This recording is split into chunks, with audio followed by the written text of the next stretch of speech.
plan to die.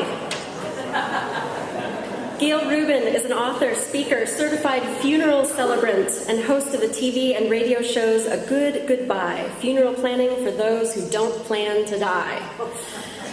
As a Doyenne of Death, she helps start conversations with a light touch on a serious subject. A Doyenne is a woman who's considered senior in a group who knows a lot about a particular subject. Gail is a member of the Association for Death and Education and Counseling, the International Cemetery, Cremation and Funeral Association, the local Jewish Burial Society, and Congregation Albert's Cemetery Committee. Gail will be further introduced to you musically.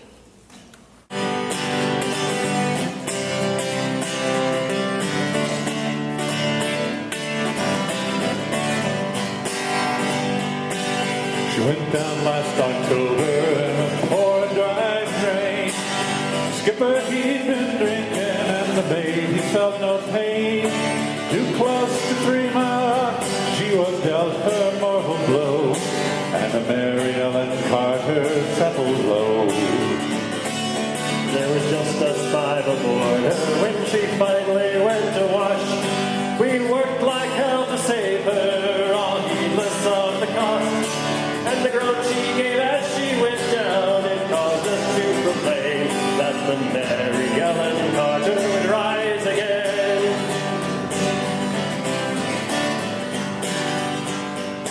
Well, the owners wrote her off, not a nickel would they spend. She gave 20 years of service, boys and men, sorry end. But insurance paid the loss to us, so let her rest below. Then they laughed at us and said we had to go. But we talked to her all winter, some days around the clock. She's worth a couple million, floating at the dock. And with every jar that hit the bar, we swore that would remain and make the Mary Ellen Carter rise again. Rise again, rise again. Let her name not be lost to the knowledge of men. All those who love her best and were with her till the end will make the Mary Ellen Carter rise again. All spring now we've been with her on a barge lent by a friend. 3 dives a day in a hard hat suit, twice I've had the bends. Thank God it's only 60 feet and the currents here are slow, or I'd never have the strength to go below. We patched her rents, stopped her vents, dog hatch and portal down, put cables to her fore and aft and girded her around. Tomorrow noon we hit the air and then take up the strain and make the Mary Ellen Carter rise again. Rise again, Rise again, rise again, rise again. Her name not be lost to the knowledge of men. All those who loved her best and were with her till the end will make the Mary Ellen Carter rise again.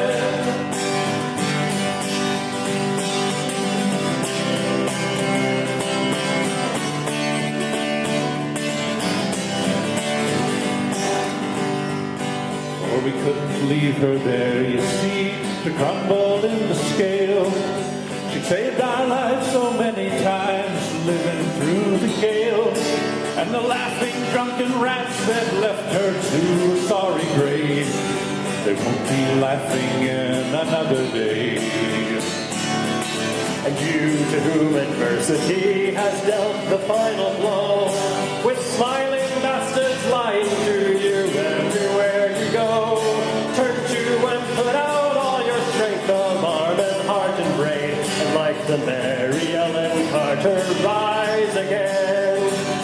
Rise again, Rise again, rise again, rise again, though your heart it be broken and life about to end.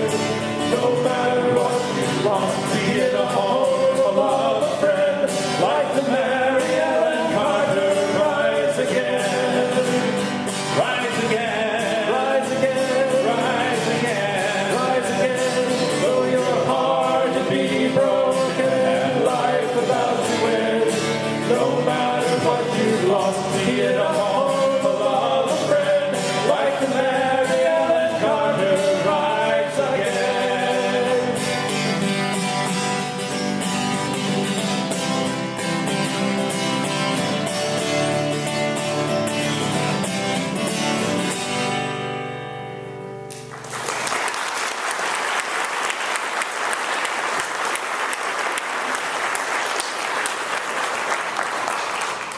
The Mary Ellen Carter is a song written by Canadian musician Stan Rogers in 1979.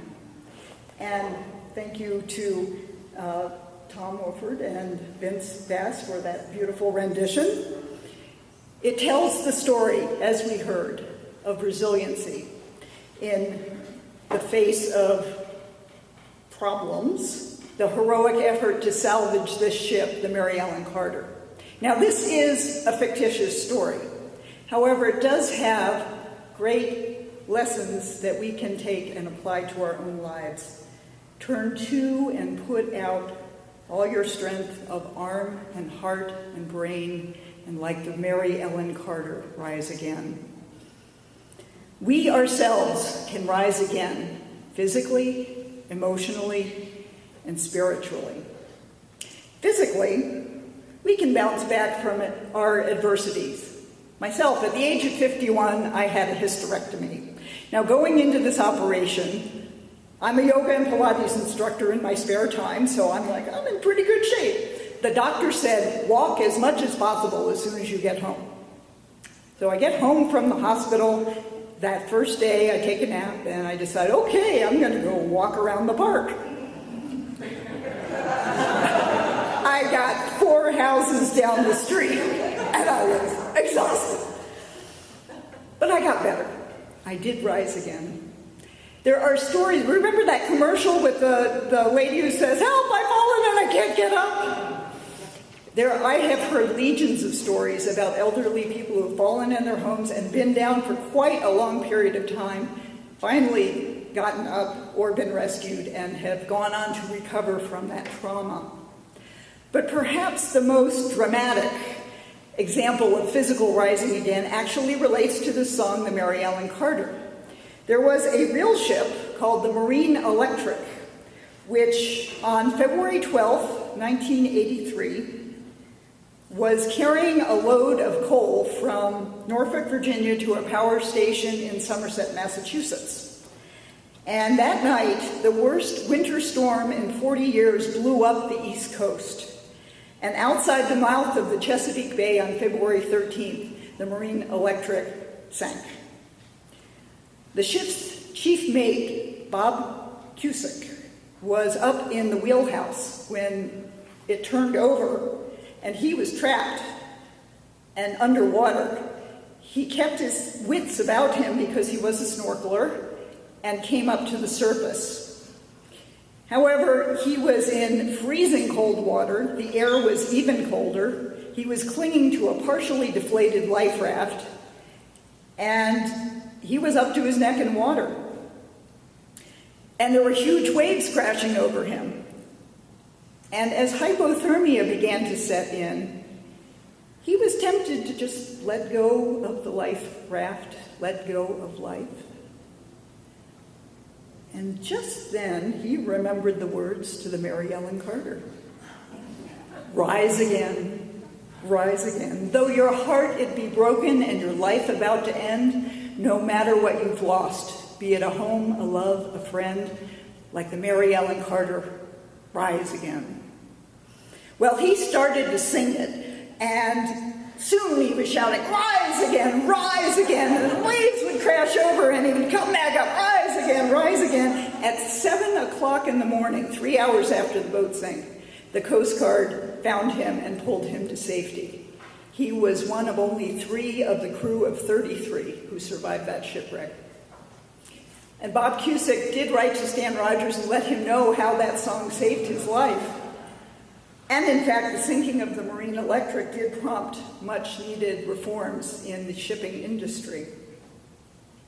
Emotionally, we can rebound when we love and lose. My mother-in-law, Myra, was married to her husband, Norm, for almost 60 years before Norm died in April of 2009. Now, Norm and Myra were best friends with Al and Marcia for 55 years. The couples met when they both lived in California and their children were in kindergarten.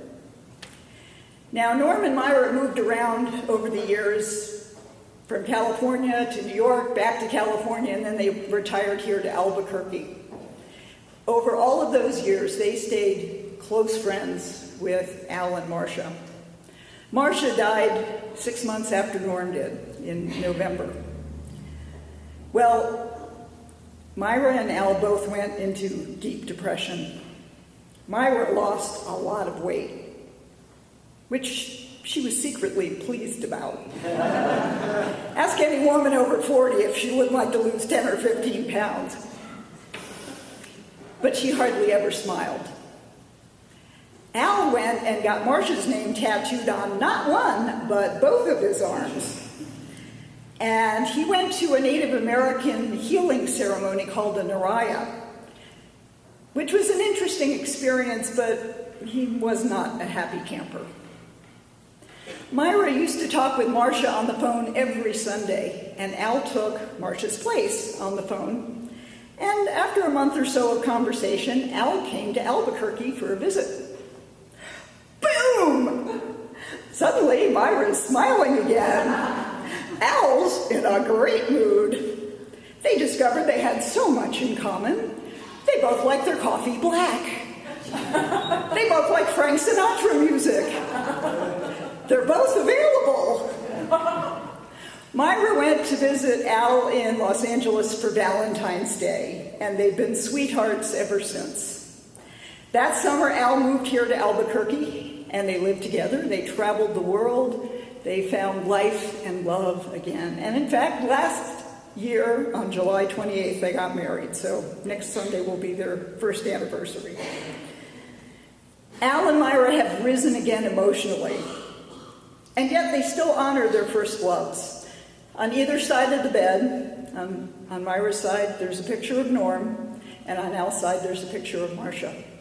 And they still sometimes call each other by their first spouse's names.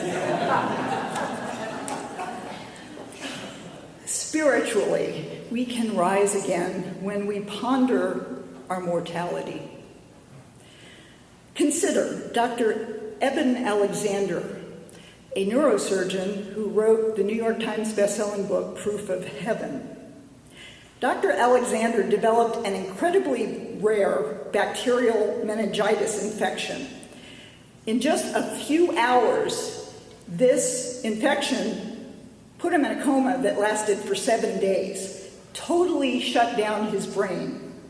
All the areas responsible for generating our personalities, our thinking, our emotions, everything that makes us human, there was no activity. And yet, something in his consciousness continued. He experienced worlds beyond this physical earthly plane. He went through a dark place, through a gateway of golden light, to a beautiful heavenly sphere. He was given information by a beautiful woman who he didn't know who she was. I won't give away the secret, but it's a great book. And he communed with the creator of the universe and got mysteries that he's still working to understand 4 years later. Now, this experience put him in an interesting position. He's a scientist who believes in the rational and the observable, and he's a scientist who has experienced life beyond this life through this near-death experience. So he had to change his mindset to be a scientist who now knows there's something beyond this physical and observable lifetime. The 3 key messages he was given while he was in that heavenly realm: you're loved and cherished dearly and forever. You have nothing to fear, and you can do nothing wrong. Wow. Think about what this means. We are spiritual beings having a physical experience. We are sparks of the eternal divine carried around in these bags of meat and bones. Yes, we're subject to decay and death. And the thought of death terrifies most people, whether they consciously acknowledge it or not. Woody Allen famously said, "I am not afraid of death, I just don't want to be there when it happens." Yet we need not fear our mortality. We are here to love and learn. There is nothing to fear. I brought the first Death Cafe to Albuquerque. It's a worldwide movement that originated in London in the UK. It's a free event where people come together to share what's on their hearts and their minds about mortality so that we can get the most out of this finite lifetime. At the last one that I had, somebody said, "Death is graduation day. Why would I go back to my old high school?" And by the way, if you're interested in death cafes and that kind of conversation, I am having one next Sunday. And if you're interested, I have a sign-up sheet in the social hall, so come and give me your name and email and I'll send you those details. I remember with sadness the shock that this congregation experienced last year with the sudden unexpected passing of Brian Frieder. I was here for that moving memorial service that was held celebrating his life. Brian died in his sleep at the age of 74. Now, in the song The Gambler, Kenny Rogers says, "The best that you can hope for is to die in your sleep."